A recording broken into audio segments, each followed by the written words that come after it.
जय श्री राम। सुरसा ने जब बहुत भारी मुंह बनाया बड़ा किया, तब हनुमान जी अचानक से एकदम छोटे हो गए और बदन पैठ पुनि बाहिर आवा, मांगा विदा ताहि सिरुनावा। मुहि सुरन जे लागी पठावा, बुद्धि बल मरम तोर मैं पावा। और वे उसके मुख में घुसकर तुरंत फिर बाहर निकल आए और उसे सिर नवाकर विदा मांगने लगे। उसने कहा कि मैंने तुम्हारी बुद्धि बल का भेद पा लिया है, जिसके लिए देवताओं ने मुझे भेजा था। राम काज सब करिहूं, तुम बल बुद्धि निधान। आशीष दे गई सो हर्ष चलो हनुमान। तुम श्री चंद जी का सब कार्य करोगे, क्योंकि तुम बल बुद्धि भंडार हो। यह आशीर्वाद देकर वह चली गईं। तब हनुमान जी हर्षित होकर चले। निश्चरी एक सिंधु महु रही, करि माया नभु के खग गई। जीव जंतु जे गगन उड़ाही, जल विलोकी तिन्हि कै परिछाही। समुद्र में एक राक्षसी थी। वह माया कर आकाश में उड़ते हुए पक्षियों को पकड़ लेती थी। आकाश में जो जीव जंतु उड़ा करते थे, वह जल में उसकी परछाई देखकर गई है छाह सक सोना उड़ाई। यही विधि सदा गगन चर खाई, सोई छल हनुमान कहे कीन्हा। तासु कपटु कपितुर तहि चीन्हा। उस परछाई को पकड़ लेती थी, जिससे वे उड़ नहीं सकते थे और जल में गिर पड़ते थे। इस प्रकार वह सदा आकाश में उड़ने वाले जीवों को खाया करती थी। उसने वही छल हनुमान जी से भी किया। हनुमान जी ने तुरंत ही उसका कपट पहचान लिया।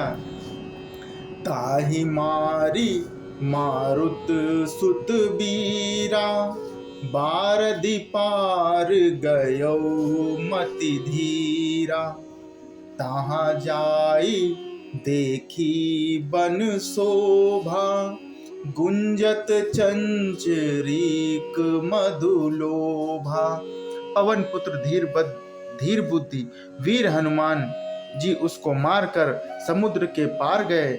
वहां जाकर उन्होंने वन की शोभा देखी। मधु पुष्प रस के लोभ से भंवरे गुंजार कर रहे हैं। नाना तरु फल फूल सुहाए, खग मृग वृंद देखी मन भाए। शैल विशाल देखी एक आगे, तापर धाई चढ़्यूं भय त्यागे। अनेकों प्रकार के वृक्ष फल फूल से शोभित हैं। पक्षी और पशुओं के समूह को देखकर तो वे मन में बहुत ही प्रसन्न हुए। सामने एक विशाल पर्वत देखकर हनुमान जी भय त्याग कर उस पर दौड़कर चढ़ गए। उमा न कछु कपि कै अधिकाई, प्रभु प्रताप जो कालहि खाई। गिरि पर चढ़ी लंका तेहि देखी, कही न जाई अति दुर्ग विशेषी। शिव जी कहते हैं कि हे उमा, उसमें बानर हनुमान जी की कुछ बड़ाई नहीं है। यह प्रभु का प्रताप है, जो काल को भी खा जाता है।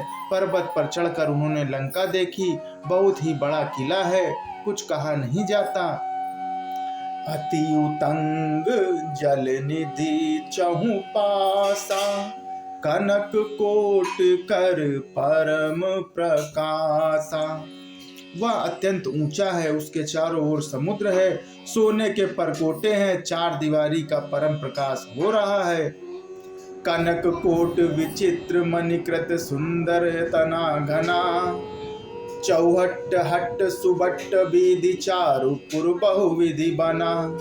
गजबाजी खच्चर निकर पदचर रथ बरूति को गने, बहुरूप निश्चर जूथ अति बल सेन वर्णत नहीं बने। विचित्र मणियों से जड़ा हुआ सोने का परकोटा है, उसके अंदर बहुत से सुंदर सुंदर घर हैं, चौराहे बाजार सुंदर मार्ग और गलियां हैं। सुंदर नगर बहुत प्रकार से सजा हुआ है। हाथी घोड़े खच्चरों के समूह तथा पैदल और रथों के समूह को कौन गिन सकता है। अनेकों रूपों के राक्षसों के दल हैं, उनकी अत्यंत बलवती सेना वर्णन करते नहीं बनती है। वन बाग उपवन बाटिका सरकूप बापी सोहई, नर नाग सुर गंधर्व कन्या रूप मुनि मन मोहे। कहु माल देह विशाल शैल समान अति बल गर्जही, नाना अखारेन भिरहि बहुविधि एक एकन तरजही। वन बाग उपवन बगीचे फुलवाड़ी तालाब कुएं और बावलियां सुशोभित हैं। मनुष्य नाग देवताओं और गंधर्वों की कन्या अपने सौंदर्य से मुनियों के भी मन को मोह लेती हैं। कहीं पर्वत के समान विशाल शरीर वाले बड़े ही बलवान मल्ल पहलवान गरज रहे हैं।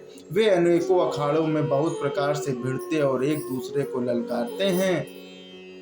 करि जतन भट्ट कोटिन विकट तन नगर चहुदिस रक्षहि, कहूँ महिष मानुष धेनु खर अज खल निशाचर भक्षहि। एहि लाग तुलसीदास इनकी कथा कछु एक है कही, रघुवीर सर तीरथ सरिन त्यागित गति पई है सही।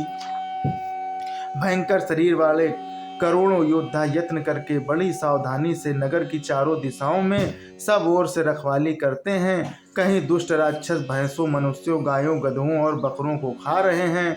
तुलसीदास ने उनकी कथा इसलिए कुछ थोड़ी सी कही है कि यह निश्चय है श्री रामचंद्र जी के बाण रूप तीर्थ से शरीर को त्याग कर परम गति को पा जाए। जय श्री राम, जय श्री राम।